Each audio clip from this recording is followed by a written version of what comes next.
जी अस्सलाम वालेकुम जी। वालेकुम सलाम। जनाब क्या हाल सेहत पाक ठीक है? वणक्कम जी। अच्छा भाईजान सुन क्या ना है? मोहम्मद वकास तो कंगाल कनेली रहने हो जिला मीरपुर कश्मीर। अच्छा जनाब भाई ने मिगी नाल सुन जी बैठे हो आने सब इतना नहीं गल करी सकने जैड तुसानी बीवी फोत हो गए हैं। एक बहुत बड़ा हादसा सुनाना है पहली दुआ करने ला पाक उन्हें जनसी तरफ मैं आमिन सुमामीन। बाकी जनाब से गल बहुत 25 तरीक तहसील हैडक्वार्टर अस्पताल चकसवाड़ी गए सो अपनी बीवी ने डिलीवरी लेने वाली नाल।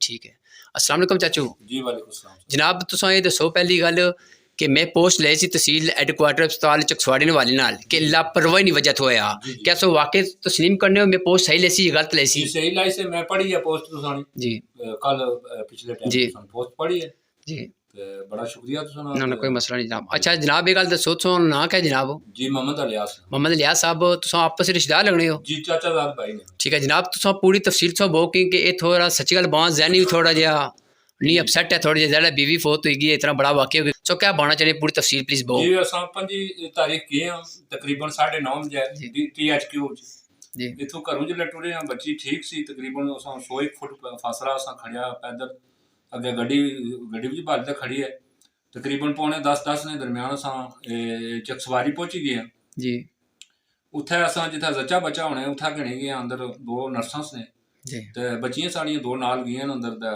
उन्हां फिर चेकअप कीता ते मुड़ी ते उन्हां फिर असां आखिया वे पेपर भुल्ली गए असां घर। जी पेपर कड़े अजे दोस्त लपड़े जरे ए जेह्ड़े पेपर न ना ये अल्टा ए कड़ो भाई डॉक्टर शाजिया साहब को चेक कराने जी ये 8 में 19 अल्ट्रासाउंड कराया जी जी ते आने 10 में 19 तुसे 10 में 19 तरीक कोई अल्ट्रासाउंड कराया सी को कराया ले विकास को कराया ठीक है। अच्छा जनाब सारी मजीद वो जी असां फिर उत्थे गए ते उन्हां फिर ओह् आखिया वे पेपर कोनी आंदे तुसां ते असां फिर बच्चा एक भेजी ओड़ेआ मोटरसाइकिल आह्ला खड़ने वास्ते ते फिर थोड़ी देर बाद उन्हें आखिया जो डॉक्टर साहब बैठे न शाजिया ते उन्हां गी चेक कराई जी ते फिर अस उत्थूं पैदल ही तकरीबन 100-150 फुट उसी तकरीबन उन्होंने दफ्तर तक खड़ी है बच्ची पैदल खड़ी है ठीक ठाक सी जी ते उत्थे अंदर खड़ी है ते बच्चियां नाल अंदर गेइयां उन्हें चेकअप कीते ते उन्हें आखिया पेपर जे अगर भुल्ली गई तो कोई मसला नहीं असां डिलीवरी करसां कोई मसला नहीं। ज़ाहिर ऐसा मतलब ये होया कि जेरी नीला मोहतरमा सी जेरी फोत हुई गई है उसकी ज़्यादा कोई तकलीफ हुई है इसी वजह तो डॉक्टर शाजिया मोहतरमा आखिया सी कि असीं डिलीवरी जी जी करो ये गल है तकलीफ है जी। हुण सो जनाब ये दसो मिगी जिस टाइम डिलीवरी गए हाँ उस टाइम मैं सुनने में आया वकास साहब तुसां नाल गल करी ना मैं उस टाइम पहले मिगी सुनने में आया कि जेह्ड़ी थोड़ी बीवी नीला सी उसकी खून की कमी सी क्या वाकई खून की कमी ऐसी कोड़ी हैल है?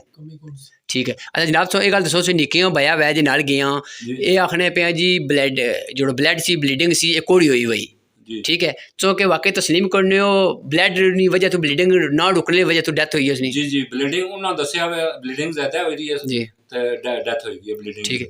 अच्छा जी दोस्त ये गल दस दो मिगी जे थोड़ी बीवी ने पहला बच्चा होया और नॉर्मल होया ऑपरेशन होया दूसरा तो जेह्ड़ा ये बच्ची बच्चा होने ने इसने क्या दस्सिया सी नॉर्मल वैल या नॉर्मल वैल है ये कदूं होना सी बच्ची बच्चा? 16 तारीख ठीक है। अच्छा कोई दिन है सो जी जी अच्छा सो मजीद और क्या बनना चाहने जनाब?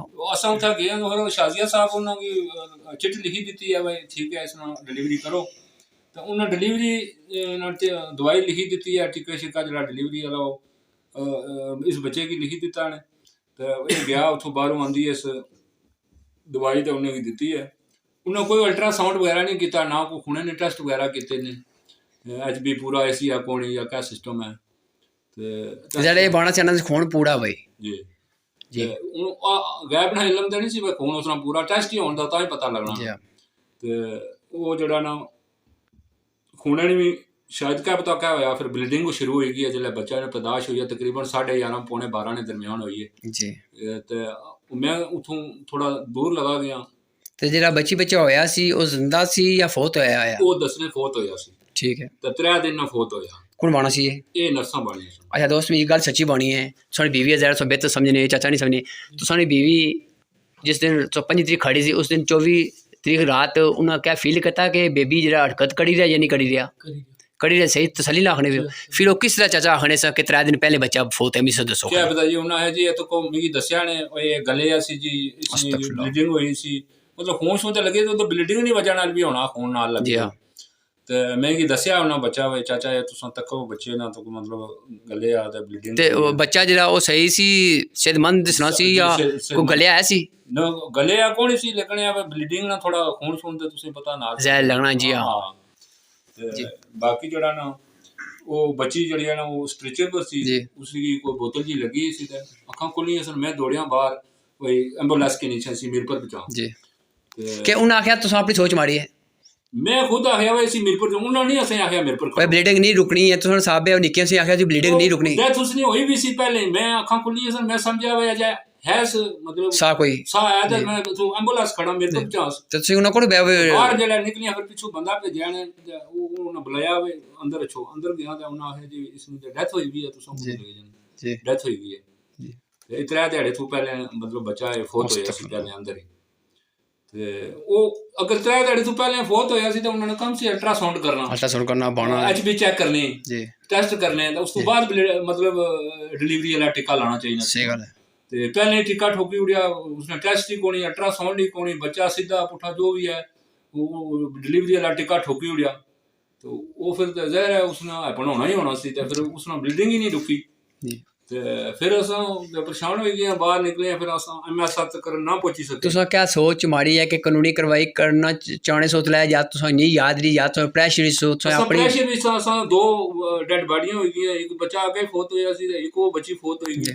ਅਸਾਂ ਦੇ ਪਰੇਸ਼ਾਨੀ ਨੇ ਆਲਮ ਜੋ ਇਸ ਕਾਰਾਂ ਵਿੱਚ ਨਹੀਂ ਟਿਕਣੇ ਹੁਣ ਬੰਦੇ ਤੇ ਹੁਣ ਅਸਾਂ ਇਸ ਕੀ ਪਹੁੰਚਾਉਣਾ ਹੈ ਤੇ ਫਿਰ ਐਂਬੂਲੈਂਸ ਵਾਸਤੇ ਮੈਂ ਦੌੜਿਆ ਹੋ ਰਿਹਾ ਪਰ ਆਪਣੀ ਕਨੇਲੀ ਵਾਲੀ ਐਂਬੂਲੈਂਸ ਨਾਲ ਰਾਬਤਾ ਕੀਤਾ ਤੇ ਇਹਨਾਂ ਆਖਿਆ ਵਾ ਅਸਾਂ ਮਿਰਪੁਰ ਜਾਣੇ ਲਈ, ਬਾਅਦ ਇਹਨਾਂ ਆਖਿਆ ਵਾ ਦੂਈ ਗੱਡੀ ਖੜਦੀ ਹੈ ਡਰਾਈਵਰ ਅਸਾਂ ਭੇਜੀ ਪਹੁੰਚਾਉਣੇ। ਫਿਰ ਉਹ ਮੈਂ ਅੰਦਰ ਲਗਾ ਗਿਆ ਉੱਥੇ ਤੇ ਉੱਥੇ ਜਿਹੜਾ ਨਾ ਉਹਨਾਂ ਦੇ ਅਮਲੇ ਕੀ ਬਾਈ ਹੈ ਕੋਈ 2-3 ਬੰਦੇ 4 ਇਕੱਠੇ ਹੋਏ ਸਨ। ਉਹਨਾਂ ਅਜੇ ਡਰਾਈਵਰ ਕੋਣੀ ਚ ਡਰਾਈਵਰ ਬੋਲੀ ਪਿਆ ਮੈਂ ਇੱਥੇ ਹੀ ਹਾਂ ਜੀ ਡਰਾਈਵਰ ਮੈਂ ਹਾਂ, ਕਿਆ ਹੋਇਆ ਮੈਂ ਹੈ ਇਹ ਗੱਲ ਹੋਈ ਹੈ ਡੈਥ ਹੋਈ ਗਈ ਹੈ ਬੱਚੀ ਦੀ। ਉਹ ਦੌੜੀ ਪਿਆ ਗੱਡੀ ਕੱਢੀ ਐ, ਕੋਈ ਮਸਲਾ ਨਹੀਂ ਹੋਇਆ, ਡਰਾਈਵਰ ਨਾਲ ਕੋਈ ਮਸਲਾ ਨਹੀਂ ਸੀ, ਉਸਨੇ ਕੋਈ ਗਫਲਤ ਨਹੀਂ ਸਮਝੀ ਅਸਾਂ। ਉਸ ਅੰਦਰ ਨਾਲ ਸਟ੍ਰੈਚਰ ਨਾਲ ਅੰਦਰ ਖੜੀ ਹੈ ਗੱਡੀ ਚ ਰਖਾਈ ਹੈ, ਨਰਸਾਂ ਬਾਹਰ ਵੀ ਨਹੀਂ ਨਿਕਲੀਆਂ ਉੱਥੇ ਬਾਹਰ, ਚਲੋ ਗੱਡੀ ਵਿੱਚ ਪੁੱਛਾਂ ਤੱਕਾਂ ਚਲੋ ਇਹਨਾਂ ਨਾਲ ਅਫਸੋਸ ਹੀ ਕਰੀ ਉੜੋ ਜੀ। ਕੋਈ ਬੰਦਾ ਅਸਾਂ ਕੋਲ ਹਸਪਤਾਲ ਨਾ ਅਸਾਂ ਕੋਲ ਕੋਈ ਬੰਦਾ ਨਹੀਂ ਆਇਆ, ਕੋਈ ਡਾਕਟਰ ਕੋਈ ਇਸ ਤਰ੍ਹਾਂ ਕੋਈ। जनाब मैं सच्ची गल बात मैं ना तुसें जानना है, मैं खाली बुझे ऐसी एक गल लेकिन मेक शुक्र ले में भाई बच्ची फौत हो गई है प्लस बच्ची बच्चा कोई सी वो फौत हो गया, लेकिन मैं एज इंसानियत लाई सी भाई और किसी बंदे चकसवाड़ी तो नहीं लाई, मैं लां इस मामले का पूरी इंक्वायरी करा। तुस क्या चाहते हो कि वाकई इंक्वायरी होनी चाहिए या नहीं होनी चाहिए? जमीर क्या आखना? 3 दिन तो पहले इंक्वायरी होनी चाहिए, पूरी जुडिशली बनाई है, मीरपुर जिला इंतजामिया पूरी जड़ी है अस्पताल वाले दूसरे तरीके सारे इकट्ठे हो गए, इन्होंने पूछा जाए जी इंक्वायरी करन। अगर 3 दिन नहीं करने मिसाल नहीं कुछ करने फिर असां की धरना देना पे सी मजबूरन, रोड बंद करी ते धरना देना पे सी भाई जी, इंसाफ ते लभना चाहिए। ते दूसरी गल ये बहुत जनाब तुस क्या थाने दरखास्त कराना चाहते हो ना करानी ज्यादा तुसें की इंसाफ लभना चाहिए, इंसाफ लभना चाहिए, थाने ते दरखास्त देनी पे सी जी की ना देसां मैं वो ते देसां ना दरखास्त। सही गल है, बहुत दुख लगा जी सच्ची गल है। इस तो अछने वाले आका और लोग ता बचन जी, ये पूरी इंतजामिया चैन कीती जाए, इत्थे ते सिस्टम ही कोनी रिया। ज़ाहिर है तहसील हेडक्वार्टर चौधरी कासिम साहब ने असन काविश बनता ठीक है वगैरह वगैरह, लेकिन इतना कोई अमला भी नहीं सही माना ने। पिछले दिनों कोई वाक़या को होया सी इंतहाई बदतमीज़ हाँ। दूसरी गल मैं ये दसना चाहना इतना बड़ा वाक़या बनता कोई निका वाक़या नहीं बनता है। MS कैसा बैठा उसका कम है प्रेस रिलीज़ करा, अगर बच्ची की तरफों कोई लापरवाही हुई है कोई तां भी लिखा लै उसने विच लै, अगर इन्होंने अमला बैठा सी उसने खिलाफ लिखा लै आखा वही नहीं लापरवाही तू नुकसान तरह होया नहीं तू फाड़ करा या आखा भाई तुसा लेट पुजे, कुछ प्रेस रिलीज़ करनी चाहिए। इस तरह बड़ा वाक़या है। दूसरी गल ये दसो तुसा अज तक उन्होंने रब्ता कोई कीता है? कोई रब्ता नहीं होया, असां ते परेशानी च घर आए इत्थे, फिर ते साह नहीं पट्टिया, बंदे इसने जनाजा कराए, उस दिन राती जनाजा होया ते ज़ाहिर है बाडी भी नहीं असां रखी सकने ते राती 6 बजे जनाजा किता वा मुड़ी, फिर असां ने 2-3 दिहाड़े खत्म होने तो बाद फिर जो तुसा नहीं प्रेस मतलब कल तकिए पोस्ट लगी हुई ते बड़ी खुशी हुई है जेड़ा तुसा जेड़ा आवाज़ बुलंद कीती है, आवाज़ साढ़े वास्ते बुलंद कीती है। ये अजे बंदे होने चाहिए मतलब ये अजे इंतजामिया की कंट्रोल करने वास्ते कि ये जेड़े अमला डॉक्टर है गरीब बंदे की तकड़े ही कोनी, अगर अमीर बंदे ना कोई पूरा अमला चेंज होया इत्थे पूरे थाने डके होना, लेकिन गरीब बंदे दी आवाज़ ही कोनी, सिस्टम ही कोनी। तो जनाब सब तो पहले मीरपुर इंतजामिया दरखास्त दियो इंक्वायरी ठीक है, इस तो बाद थाने दरखास्त ही दियो ठीक है जेड़ा माड़ा मशरा है, तो बाकी इंशाल्लाह से इंसाफ लभसी। अज तुसा नाले वाकया गरीब बंदे ने भलके कुछ और गरीब होई सकना ठीक है, अगर अमला नहीं सही वर्क करना तो उन्हें फाड़े करना इथों ठीक है, गल सच्ची सी बानी चाहिए। तो बाकी इंशाल्लाह से इंसाफ लभसी। बुजुर्गों तो क्या बानी चाहिए जो कम होया इन्होंने फैमिली नाल इस होना चाहिए या नहीं होना चाहिए, इंसाफ लभना चाहिए नहीं लभना चाहिए? ਇਹ ਤਾਂ ਹੋਣਾ ਚਾਹੀਦਾ ਜੀ ਜਿਹੜੇ ਉਸ ਟੈਸਟ ਨਹੀਂ ਕੁੜੀ ਕਿੰਦੇ ਉਸ ਟੈਸਟ ਕਿੰਨੇ ਜਿਹੇ ਨਸ ਪਈ ਬੰਨਾ ਨਾ ਜੀ, ਕਿਉਂਕਿ ਜਿੱਥੇ ਤੱਕ ਕੇਸ ਕਰਨਾ ये डॉक्टर ना असूल है, पहले तो उसका अल्ट्रासाउंड करना राइट बनना सी, जी दूसरा उसने एचपी चेक करना, जी उसना सारा डेटा चेक करना भी मरीज जरा इसने क्या सूरत हाल है, क्योंकि इसनी वजह ना समझी नहीं वजह नाल कोई नुकसान है बहुत बड़ा नुकसान, बहुत दुख लगा। असा इस चीज ना और कोई नहीं, असा ने उन्होंने कोई हिम्मत तो बेचारी जी नहीं हाँ। कोई ना, पर उन्होंने ये चीज़ें करनी चाहिए। बाकी- डॉक्टर हमला असा ही तो कुना सारी टाइम कितना गुजरिया ने, इतनी जिंदगी है इसने दरमियान में कोई भी इसना केस होया टेस्ट तो बगैर डॉक्टर नहीं आता। जी सही गल। तो बाकी मैं चिकसवारी सीने साफी गुजारिश करना, खदारा कोई खुदा ना खौफ करे करो, अगर मैं ना पोस्ट लाने हैं इन्होंने मामला गोल मोल जल है, ये भी है चाहने से इंसाफ लभना चाहिए ना, इंसाफ लभना चाहिए ना। तो बाकी में मीपर इंतजामिया गुजारिश करना, खदारा कोई खुदा ना खौफ करो, सारे टैक्सन सो पैसे किन्ने हो जरा MMS साहब उन्हें मैं गुजारिश करी तो अज तक प्रेस रिलीज़ की नहीं करती। अगर कोई और बड़े बंदे ने वाकई होना जो प्रेस रिलीज़ किया तुस उन सारे मतल होए हुए तो असें इयै जे MMS चिकसवाड़ी नहीं चाहिए ना। तो जे लापरवाही नहीं वजह तो नुकसान तो ना इसका कौन जिम्मेदार है? MMS जिम्मेदार है। उस हमले की फ़ौरन मतल कड़ी ने बाद इंक्वायरी करा, केड़े मेडिसन दिते हैं, टीके लाए हैं जिसकी वजह तो कीमती जान नुकसान हुई है। तो बाकी से होर कोई गल बाना चाहिए वकास साहब? सो चाचा कोई मैसेज आखिरी दियो, मैं बंद करा वीडियो। असां ये मैसेज देना चाहिए इंसाफ लभना चाहिए असां गी, जी ते बाकी दुनिया भी बचा है। जी 3 दिन टाइम है इंतजामिया की, जी इस ना जरा इंक्वायरी होनी चाहिए। जी ते अगर इंक्वायरी ना कर सकते फिर असां धरने पर भी मजबूर हो जी। जासां। अगर इन्हें कोई गल ना की तो फिर असां गी एक्शन कमेटी ने सहारा किन्ना पैसी। जी हाँ तो फिर तो असां मजबूर कदम उठाना पैसी। जी अगर इंतजामिया इंक्वायरी करनी है तो साड़ा फिर कोई मसला नहीं है, इंक्वायरी कराने असें इंसाफ लब्भे, उन्होंने जिन्होंने बंदियां ये ऑप्शन किया हुआ है उन्होंने को इंक्वायरी की जाए। ठीक जज़ाकल्लाह जनाब। जज़ाक। तो आखिरी च मैं दुआ करना जेह्ड़े बंदे वीडियो तक सां इन्होंने मोहतरमा जी फौत हो गई, अल्लाह पाक उन्हें जन्नत फरमाए, इन्हीं अल्लाह ताला सब्र जमीलता फरमाए।